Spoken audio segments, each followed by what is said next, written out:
नमस्कार दोस्तों, मेरा नाम मधु है।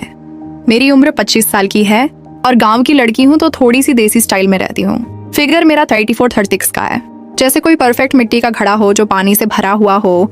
हल्का सा हिलता है तो आवाज करता है और नजर को रोक लेता है।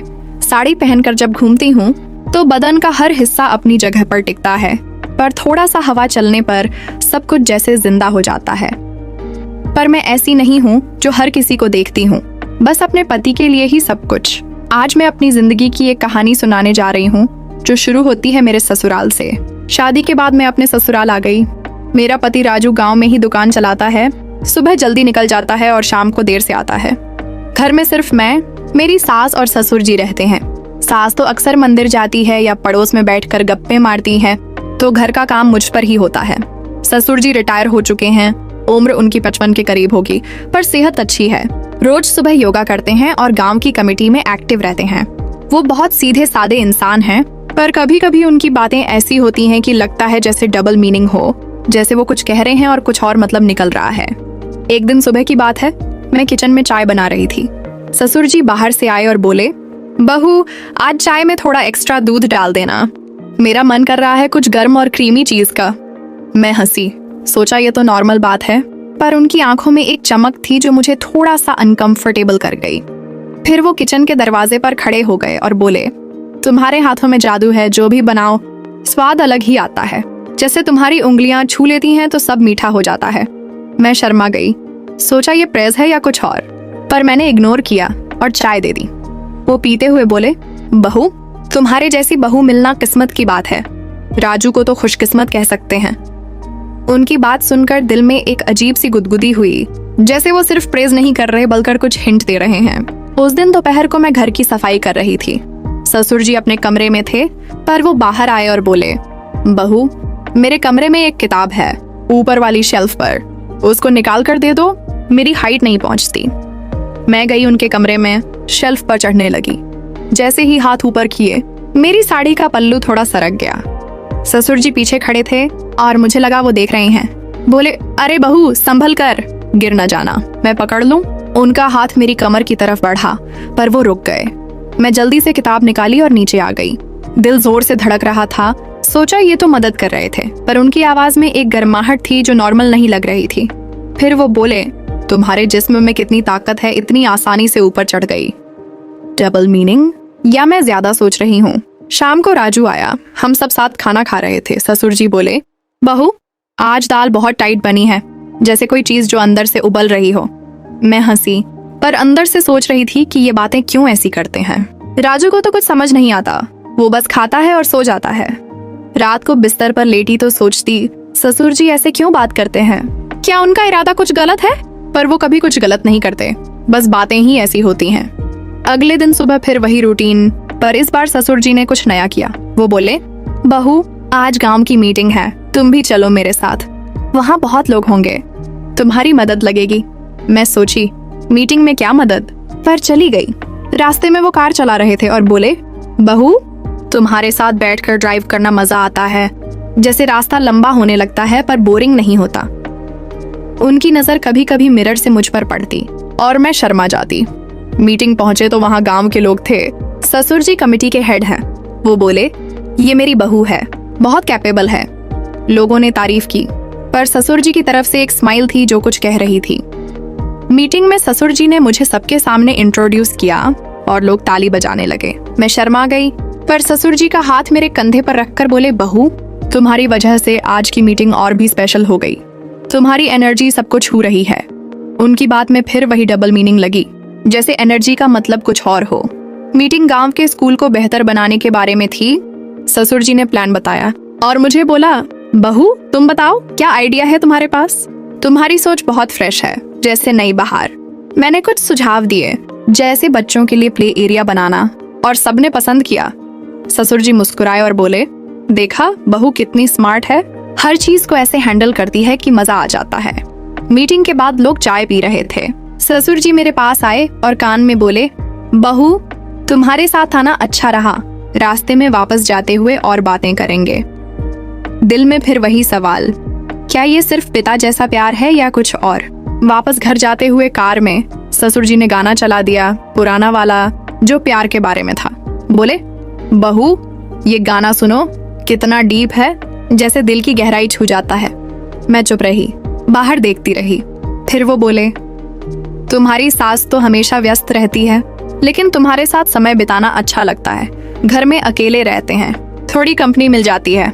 उनकी बात सुनकर मैं सोचने लगी, कंपनी का मतलब क्या?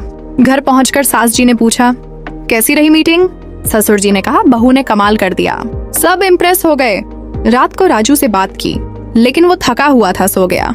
मैं सोचती रही, ससुर जी की बातें बढ़ती जा रही हैं, लेकिन कुछ गलत नहीं करते। अगले कुछ दिन ऐसे ही गुजरे, रोजाना छोटी छोटी बातें जो मुझे परेशान करती। एक शाम ससुर जी ने कहा, बहू आज मैं तुम्हें गांव की पुरानी हवेली दिखाता हूँ, वहाँ इतिहास है और थोड़ी प्राइवेसी भी।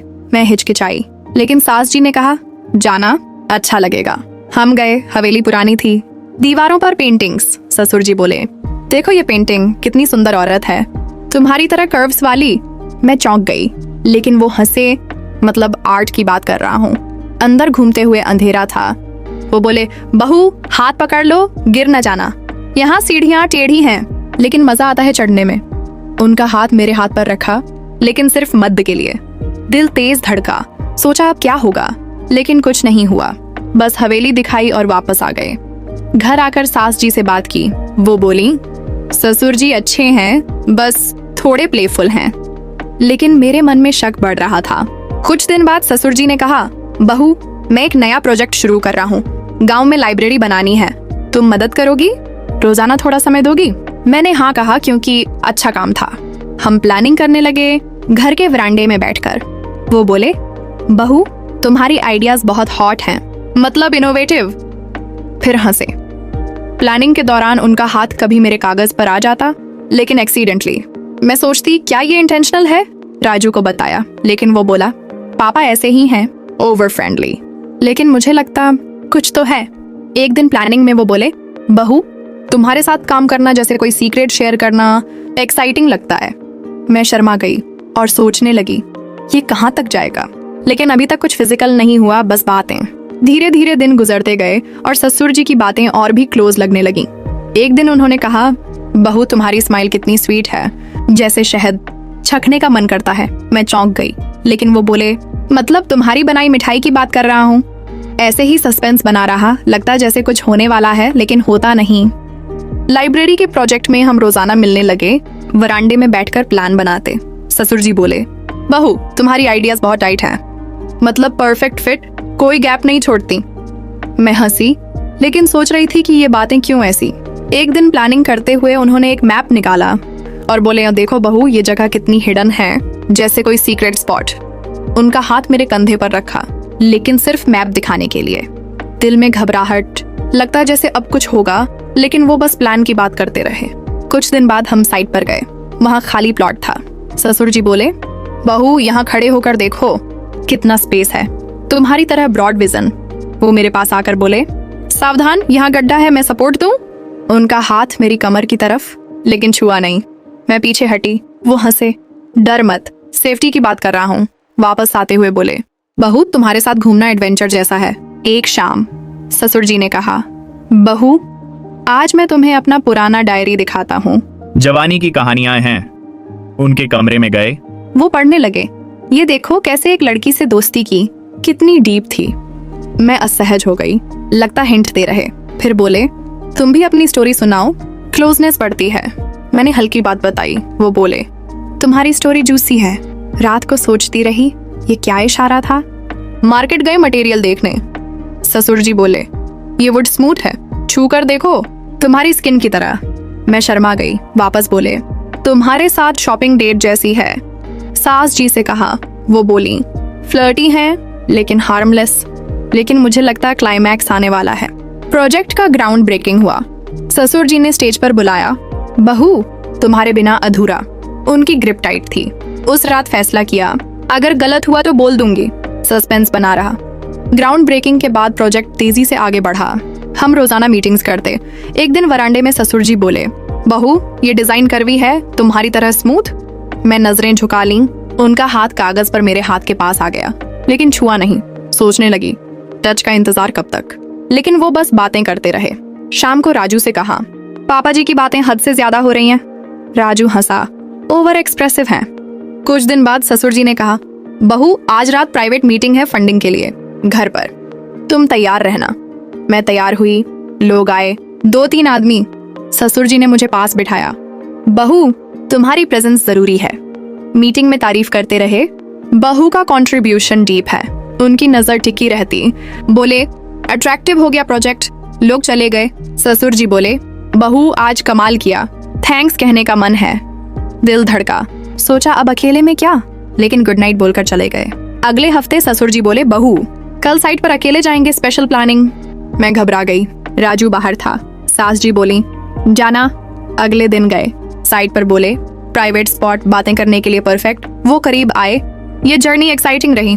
हाथ मेरी तरफ बढ़ा, मैं पीछे हटी, लेकिन बोले, पल्लू गिर रहा है। फिर हंसे। प्लान की बात करने लगे। कुछ नहीं हुआ, सस्पेंस बढ़ गया। मैं परेशान होने लगी। रातों को नींद नहीं आती, सोचती कि ससुर जी का प्लान क्या है। प्रोजेक्ट कंप्लीट होने वाला था। उनकी बातें इंटेंस हो गईं। फाइनल टच तुम्हारा होगा, स्पेशल वाला। इंतजार करती रही। फाइनल डे आ गया, लाइब्रेरी का इनॉग्रेशन। गांव के सब लोग आए। ससुर जी स्टेज पर खड़े मुझे बुलाया, बहू आओ, ये तुम्हारा प्रोजेक्ट है। मैं गई, रिबन काटा, लोग ताली बजाए। ससुर जी बोले, बहू की वजह से ये हुआ, उनकी डेडिकेशन, उनकी एनर्जी। उनकी बातें सुनकर लगा अब खुलासा होगा। इनॉग्रेशन के बाद पार्टी थी। ससुर जी मुझे साइड में ले गए। बोले, बहू अब समय आ गया है कुछ स्पेशल कहने का। दिल जोर से धड़का। सोचा यही वो मोमेंट है।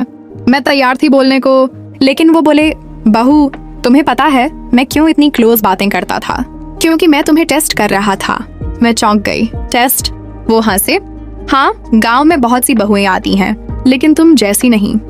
मैं देखना चाहता था कि तुम कितनी स्ट्रांग हो, कितनी समझदार। मेरी बातें डबल मीनिंग वाली इसीलिए क्योंकि असल जिंदगी में ऐसे लोग मिलते हैं, और मैं तुम्हें सिखाना चाहता था कि कैसे हैंडल करो। कुछ नहीं होने दिया, बस सस्पेंस रखा ताकि तुम सीखो। मैं स्तब्ध रह गई। पर क्यों? वो बोले, क्योंकि मैं एक सोशल वर्कर हूँ, गुप्त रूप से। गांव में महिलाओं को ट्रेन करता हूँ सेल्फ डिफेंस और अवेयरनेस के लिए। तुम्हारी स्टोरी अब दूसरों को इंस्पायर करेगी। सब क्लियर हो गया। कोई गलत इरादा नहीं था, बस एक लेसन। रात को राजू को बताया। वो हंसा। पापा ऐसे ही हैं, हमेशा सरप्राइज देते। सास जी बोली, अब समझ आई ना? मैं खुश हुई। स्टोरी का एंड पॉजिटिव था। थरकी लोग सोचते रहेंगे कि कुछ होने वाला था, लेकिन असल में ये अवेयरनेस की कहानी थी। दर्शन मिला कि बातों से सावधान रहो, लेकिन जज मत करो जल्दी। और हाँ, लाइब्रेरी अब गांव की शान है, जहां मैं क्लासेस लेती हूँ। धन्यवाद सुनने के लिए।